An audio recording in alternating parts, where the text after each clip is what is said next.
Brandon, welcome to the show. You have such a unique background, and I cannot wait to dive into it and kind of share your story with our listeners. But before we do that, we ask all of our solopreneurs one of two icebreaker questions. So I want to ask you, what do you wish you would have known before becoming a solopreneur? I think before I was just known I need more people. So I think being a solopreneur is great, but I think always be thinking about how I can build more, scale. And don't think that you're limited in your understanding or belief or the ability to handle clients or businesses.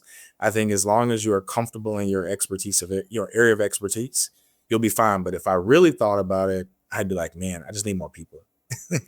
And on that note, more people can mean more contractors. We always say flying solo in business doesn't mean you're alone. So that doesn't mean you need to take on employees by any means. It just means you need to create a network. and Absolutely right. Yeah. yeah, and build that network. Well, speaking of growing bigger and bigger and bigger, Um, you've worked for brands like the Steve Harvey Global, which you could say might be a big company. Yeah. But what did that teach you about scaling that most small business owners, like Sure. solopreneurs, completely underestimate? What knowledge can you bring from that top dog? And Yeah. I think that the thing that I learned from there is just like the always to be looking outward, right? Like don't ever pay attention to the inward part where I am today. It's always where are we trying to go, right? Like in other words, I don't look at what January, whatever the date is today, 2026. I'm looking at what's at the end of the year, what's next year, what's 2 years from now, what's 5 years from now. Never focus on just what is today. And so I think in terms of like advising people, suggesting things to people, always be looking beyond where you are today, because I think the today portion can be limiting. But if you're thinking about where do I want to be next year, where do I want to be in 2 years, or where do I want to be in 5 years, it gets you out of like the today where I've got to respond to emails and I've got to get back to this person or get back to this Salesforce. Going a year from now gets you away from like this limiting idea. And so I always learn to think back, okay, well, what brands are we trying to get connected to? What businesses are we trying to do business with? What networks do we want to speak with? What television station do we want to like get a business relationship with? And that might not be happening today, but I was always thinking about where could we get. so for a solopreneur that's like that quote, like how do you eat an elephant one bite at a time? So let's say the year 5 year out is the elephant. Do you have that vision, but then also kind of break it down into like we do like a 90-day plan where Well, it's far enough in advance where we can plan, but like near enough where we can pivot? How do you do that? yeah, so the way that I break that down is a couple of ways. So in the beginning of the year, I do a thing called the best year yet, and it's like this forecast for what I want to see for the year. I look back at the past 12 months, and then I look at what are things I want to accomplish this year. So that's like your big elephant, right? And then day to day, I have a to do list, right? Like I am looking at things. Here are the 7 things that I absolutely have to get done today. And even at that list, I look at, well, what of those 7? What's the real important one, right? Like, I got to get something done on Tuesday. What are the 1 or 2 things that I have to do today? And then focus on those. So I look at it from a year out, I look at it from a week out, and then I look at it from today. What do I have to do? So if I looked at my to do list today, for instance, Carly, like I've got 6 things on there. But of those 6, I really got to do 2 or 3, right? Like that's the ones that are vitally important. So if those other 3 kind of carried over, it'd be okay. And the final piece of that is I don't really get frustrated so much if I don't get to all of them. There could be things that happen. Life happens, right? You get a phone call from your spouse, or your kid gets sick at school, or you got to fly somewhere to go meet a client you didn't know about, or something unexpected happens. So I don't look at it like as punishment if I don't get to something. I just use it as a guide, hopeful that it directs my day. So it does keep me from becoming distracted, right? If I'm at 4 o'clock and I've gotten through nothing that I was planning to do today, okay, why is that, right? Did I make any decisions up until 4 p.m. that impacted that? And I start to ask myself why, but I don't chastise myself when it's 7 p.m. and I'm having dinner with my kids and like, oh my God, I should have done this and I didn't do this. I don't make it to be a frustrating thing. I view them as like guides of life on a daily basis to keep me going towards that North Star of getting towards my best year yet. I just want to jump in and say I love that because so many people use to-do lists as a source of punishment, right? And they'll say, "Well, I've got 27 things to do, so let me make that to-do list." And then they get through 3 of them, and they feel terrible because there's still 24 that they didn't do. And it's like you have to make it your friend. That's really a good approach. And limiting the day, and then kind of identifying the things you really got to get done, and then kind of saying, "Okay, I'm going to give myself some grace if I don't get through them all." Absolutely. Like, yeah. Joe, I'm so glad you said that because I feel like a lot of people, their self-esteem plummets if they feel like they're constantly not meeting their goals, not meeting their tasks, not finishing their to-do list.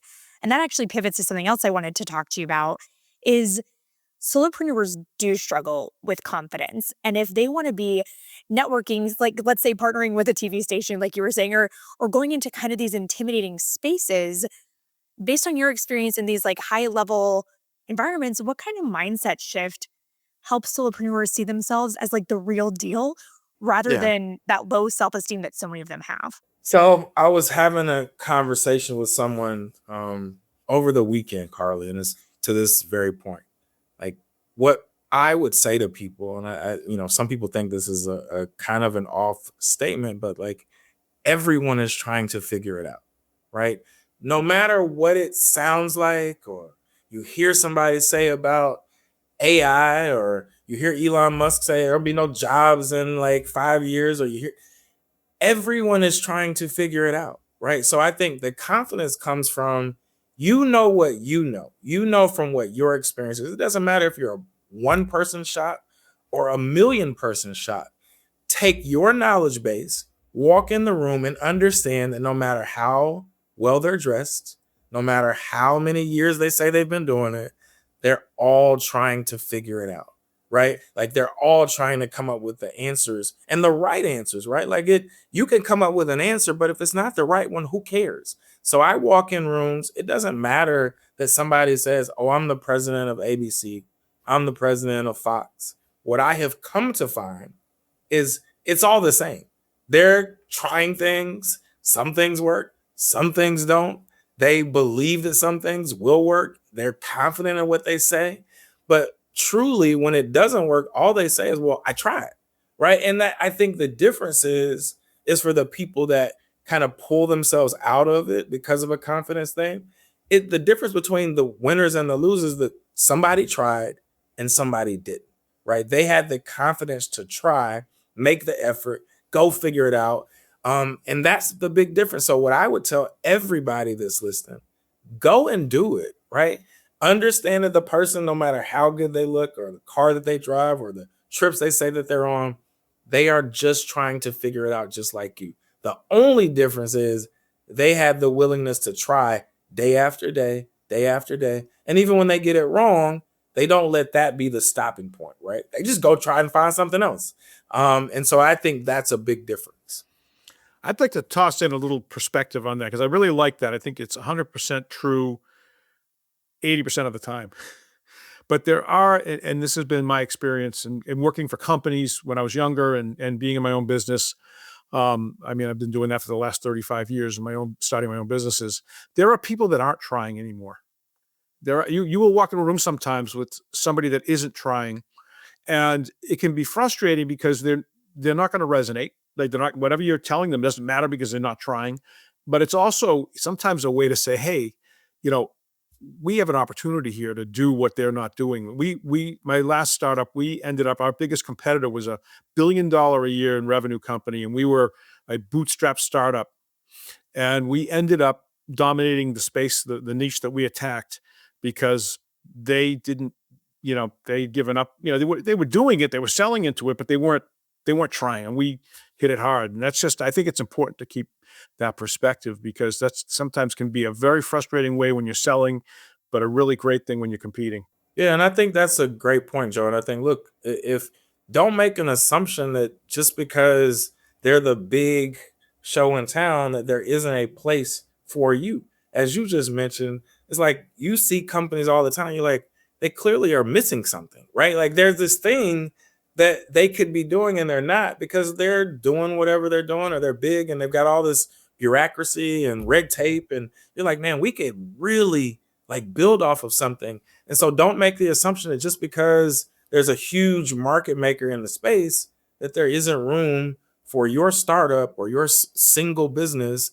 Like you have just as much ability, you have just as much opportunity. And I would say from a historical standpoint, it's probably the best time to do it. You have so many resources. You have so many opportunities to, as Carly, you mentioned earlier about contracting. I mean, there's sites everywhere, whether you can just like find somebody that can do this particular role, find somebody that can do this, and you can just build them at whatever rate that they agree to. You get the business, you use them to kind of help you do something. But like that didn't exist 30 years ago, or it didn't exist in such an easy fashion. Let me put it that way. You had to really make an effort to go find it. But if I need a contractor for this, or I need to do this, I go to a site, I look and see what their stars are, or what their, the people have come back and said, this is what type of person this is, or the type of work they do. I just think it's the best time to compete, right? I really do, in terms of what the digital factor gives us and the ability to like just get information at, warp speed. And to Joe's point, I don't know that everybody's trying. There's a lot of people that are putting stuff in Chat GPT, but like you still got to go do it, right? And they think that that's the answer, but they're leaving something on the table too from just an experiential standpoint. So I think not making an assumption about what that company does or can do, or what you can do and provide, I think that's another thing that will make a differentiator as well. Well, going back on the topic of everybody's just trying to figure it out, what do you say to people that have a strong idea, but they aren't sure really how to turn it into a real business? Like, what are those first strategic questions they should be asking themselves to make it a reality? So I think, Carly, that, look, we, when I look at, or I come and get people that are coming to me for, assistance on something. Now, I'll use an example. I had a client that was getting into the ice cream business about 10 years ago. And the CEO walks in. He's like, look, I know this isn't what your normal clients look like. And I've got this idea. And this is what I want to do. And he had like this notebook, right? And it was like all of his documents. And he had, done all this stuff. And I said, you're more than 95% there, because most people walk in, they don't have one piece of paper. I was like, you've done some of the work. What I try to tell people is start making some effort, right? Like if you come into my office and say, I just have an idea. Okay, well, have you written anything down on paper, right? Do you have an idea of what I would say is a business plan? Even if that business plan is one page, right? Here's what I want to do. It's all about energy and effort in my mind, right? Like if you have done nothing up until a point and just have an idea, that's all you've got is an idea. But what I know is how people come along is like when you show energy and like you show effort in something, it attracts people. I know that everybody on this has heard about the law of attraction, but I do believe energy, effort, demonstration of something more than just, I have a great idea. Did you write it down? Hey, I've talked to some people in the industry. I've talked to these 3 people. They said, you know what, if you built this, this could work. Or I've already done some research. There's no trademark for this. There's no patent for this. I think this will be a great idea. You have to do the work to demonstrate to other people that not only is it an idea, it's an idea that you believe in, you've done some work. So when I always check and see, what are you coming to the table with? Not just an idea, but have you done anything towards the idea? When I was speaking with someone recently and I said, they were like, oh, I really want to do X, Y, and Z. And I said, well, okay, you play golf 3 times a week. You are in pickleball 4 times a week. I said, how much effort are you putting into that idea? Do you sit at your office, even when you don't have it all figured out, for the 4 hours that you've given to pickleball and golf, right? If you haven't done that, even if it's just like that effort, that mind power attracts other things, other people that will help your idea get across the threshold. But if all you're doing is just sitting on an idea and saying, I got a great idea, it's going to be difficult to take it out. I think the young folks call it like take it out the group chat. It's going to be hard to take it out of whatever your idea phase. You need to put energy and effort behind it. That's the only way it's going to make anything possible to where you think it's going to go. Do you find like some people are afraid to tell anybody their idea because it's so great, somebody will steal it? Have you seen that? Yeah, I have. And what I would say, and I don't, again, I'm a lawyer, so I don't give short shrift to this, but I would also say your idea is just an idea unless you start working on it and telling people about it. All right. You may be trying to protect something, one, that is pointless, right? Like you don't know. Like, have you done the research to even know if this isn't a novel idea? It may be a great idea. It may be something. And I think that like people get held up on, oh, well, I don't know if I tell somebody they'll steal it. If I tell somebody they'll take it. Listen, at the end of the day, and again, this probably isn't the thing I would tell every one of my clients, but I would say is like, you've got to have to tell somebody at some point, right? Sure, I can come up with an NDA, no problem. That's actually a good start. Or when I tell you about it, but like, if I just came to you, Joe, and said, hey, I've got this great idea, but before I do it, I'm going to give you this NDA. You might say, I don't need to know what your idea is, right? Like, depending upon what your risk profile is, like, I'm not signing an NDA. I don't even know what it is, right? Like, I think you gotta understand that, like, in information age, which is where we are, a lot of people have ideas and a lot of people have information, right? So if what your whole point is, I'm not going to tell people because someone will take it. I mean, I just don't think that's going to get you anywhere in 2026. I think you've got to trust that your idea, if it's worthy as you think it is, it will make it past whatever this someone's going to steal a concept. And NDA, just for listeners that don't know, is a non-disclosure agreement. So basically somebody agrees not to discuss what you tell them, right? Is that right? Absolutely. That's right. Okay, well, so I want to pick your legal brain. And in terms of getting this business started, getting it from idea to real business, what kind of legal or structural mistakes do you see solopreneurs make early that ends up like kind of limiting their growth later on that you wish you could just stop them from from the I get-go? think the most important one, and I I would say it's without fail, right? If you early on enter into business with the wrong partner, it is I have seen this fight so many times. And let me explain what I mean. A lot of times people come in with a new idea or it's a young business and they have 3 partners, right? So it's 4 of them. I would say 75% of the time, the fight that I am dealing with within the first 12 to 24 months is one person doesn't like the other person anymore. 2 people don't want to do business anymore. Then they're trying to figure out how that they split the business. The partnership agreement is not solid enough. The operating agreement isn't solid enough. And it almost like kills the business, right? And so what I always tell people is be very, very, and I mean, I'm going to put another very on it, careful about who you start your business with. I don't care if they're your best friend. I don't care if they're your family member. Like, it is going to be a thing later on. And if it's not, the only way that I think you can handle that is essentially you have like a business prenup, right?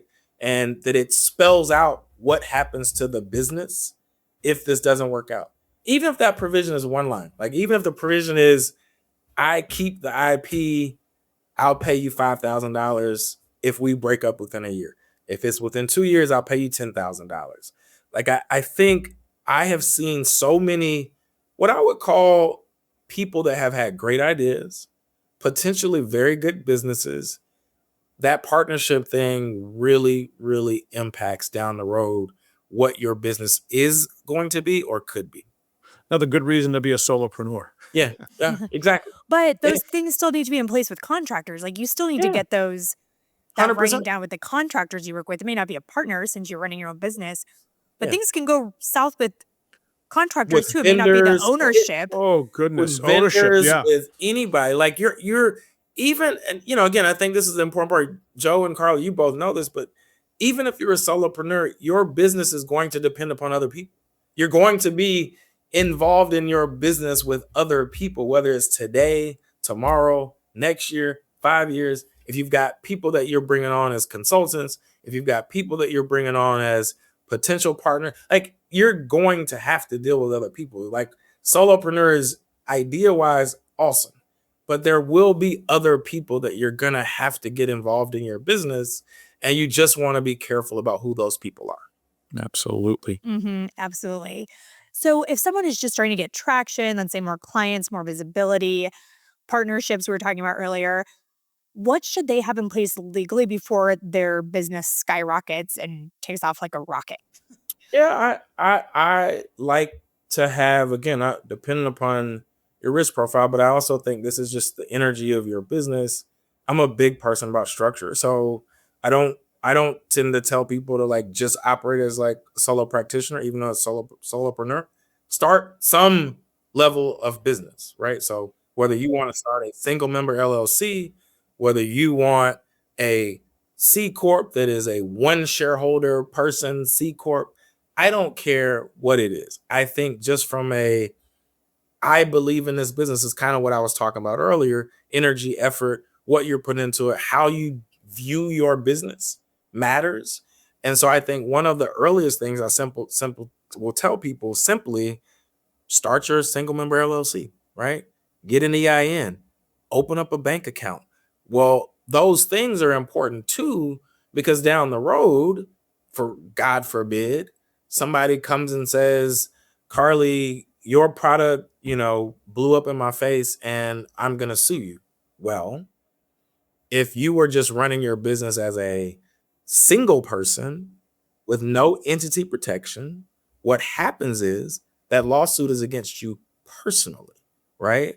And so that then impacts your home, your car, your spouse, your Dog. everything, right?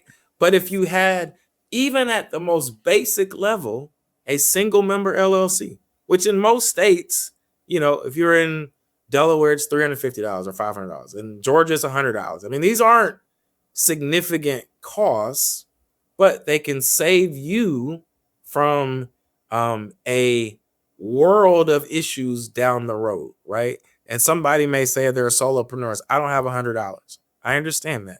But if you're going to get into business, at some point, you're going to have to put some money into your business. And I think that you would serve yourself well as a gating item. Once your idea is out of the group chat, so to speak, and it's on a piece of paper and you've got your first contract and you're selling a product to Walmart, you should probably think about, do I have a company set up or a corporation set up?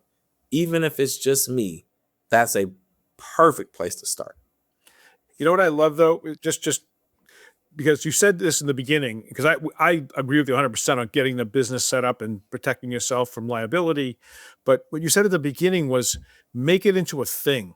Yeah. And I never thought of it that way before. But when you take that and create that entity, it's almost like you've taken the business from an abstraction Yeah. to a real thing. And Yeah. I really like that. I think that can be powerful. And I had never thought about it before. Thank you for that perspective. That's a new one for me. Well, and another thing you talk about doing from the beginning is protecting your legacy while you build it. So what exactly does that mean and what does that look like? So say the question. I'm sorry, Carly. Oh no, that's okay. So you also talk about protecting your legacy from the beginning and while you build this business. So for someone who is still in the early stages and doesn't feel like they have a quote unquote legacy, what does that look like? What does that even mean? Yeah, so I mentioned one of my clients from a decade ago was an ice cream maker, and so one of the other things that I told him, and this will go just to that story, when he came in, he said, we're just this little ice cream company, right? And I said, well, where's the ice cream being sold? And he said, oh, well, you can get it at Whole Foods. And I said, okay, I'm gonna go buy some this afternoon.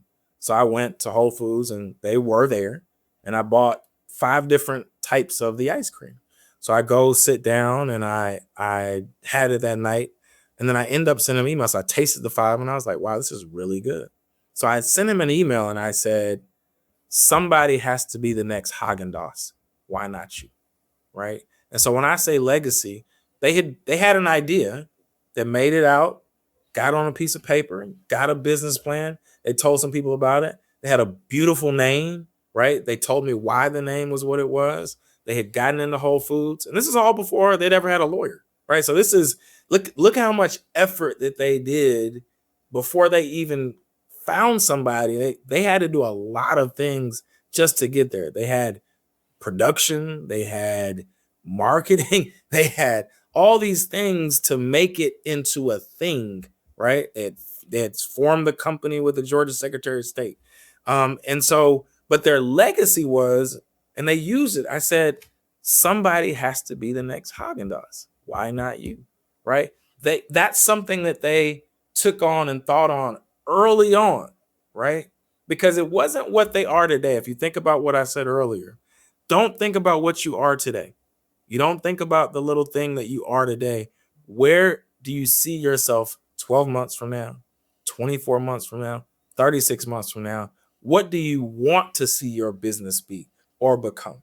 And so that's how I think about legacy, is not where we are today. I want to think about myself as like, wow, we're this brand, we're this name, and everything that I do is feeding into that. I don't focus that much on today. And I try to tell clients the same thing. It's like, no, we're not focusing on today. We're focusing on 2028, 2029. And I don't mean that in a fanciful way. I'm meaning that if you see yourself and your legacy as something almost like a finished item, the things that you do today will all be towards that goal. And so if you're doing excellent things today and today and today and today, and you do that every single day up until 2029, you'll get there. So that's why I say I always am trying to think, what's down the road? Not about today. When are we going to get to that thing? And I think if you work enough towards that, enough days that you pile on, add compound interest every day of doing that thing, it's going to work out. I can't tell you exactly how it's going to work out, but if you're putting that much effort into it, it is going to work. I love that. Okay, so taking a look at everything we've talked about in this interview, what would you say one boundary, system, structure, whatever, what do you think every solopreneur should implement that would immediately make their business stronger? I think the first one is just start it in the right way, right? And I think Joe hit on it. And my mind is, don't view your business as it's just you by yourself, right? Like you have people that can assist, people that can help. There are other people that talk to people, right? I always, when I was young in my businesses, I found the people that were super successful in what I was trying to do, and I just would pick their brain, right? Like if you have a business and you're like, well, there's this other business that's 10 years older than us, and I know that's where I want to be in 10 years. Go find that person, right? The thing that most people don't understand, or what even solopreneurs they don't focus on, is people are willing to help. People are willing to tell you their wartime stories, their success stories.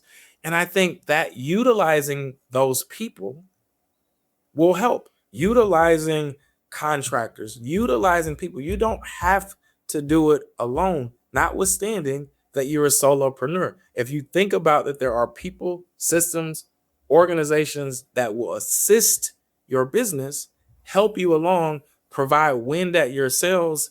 I think the sky is the limit, right? Like I think it, and again, a lot of what you hear me is talking is almost like the mental part. Don't limit it, right? Like don't limit what your viewpoint of what your business is or is going to be. Think about it from not today, tomorrow. Think about it from not just you, but who are the people around me? I mean, can my wife help? Can my husband help? Like there are people that will help you along, but you also have to tell them, right? You got to tell them what you're doing. Is not, the idea is just, I don't want to tell people because somebody's going to take my idea. Well, if you don't tell your friends, they can't help you. They, it's not their fault. They can't buy your product or tell someone else about your product if you don't give them the information and be able to do that. Well, Brandon, so much of what you said today has been so inspirational and so helpful for solopreneurs. So I want to ask you, what is your favorite quote about success? What is somebody else's quote of inspiration that you like?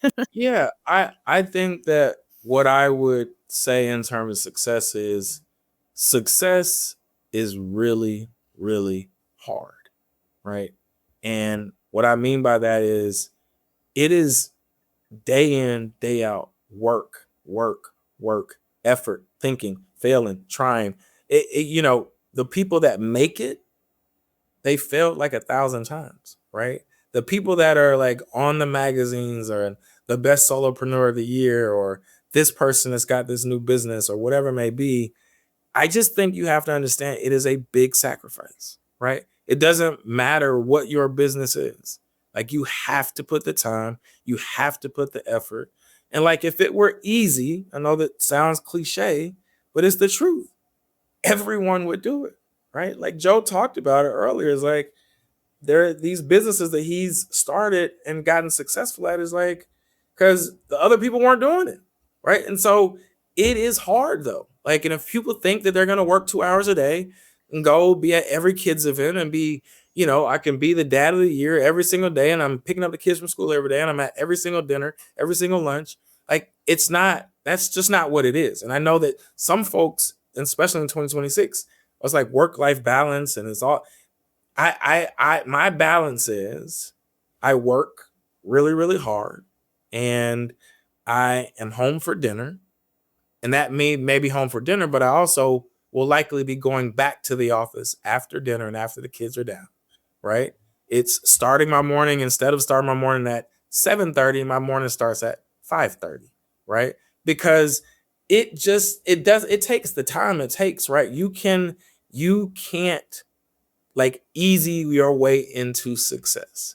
And so my quote about success is always, success is really, really hard, because I don't want people to think that is this imaginary thing that just happens, right? And like, poof, I got a great idea, and it's all of a sudden Facebook. Well, you know what? Mark Zuckerberg, he worked really, really hard, and he probably still works really, really hard. Does he have a lot of people and systems in place? Sure. But he doesn't work 2 hours a day. I can promise you that, because you don't. The universe, in many, many ways, won't allow that, right?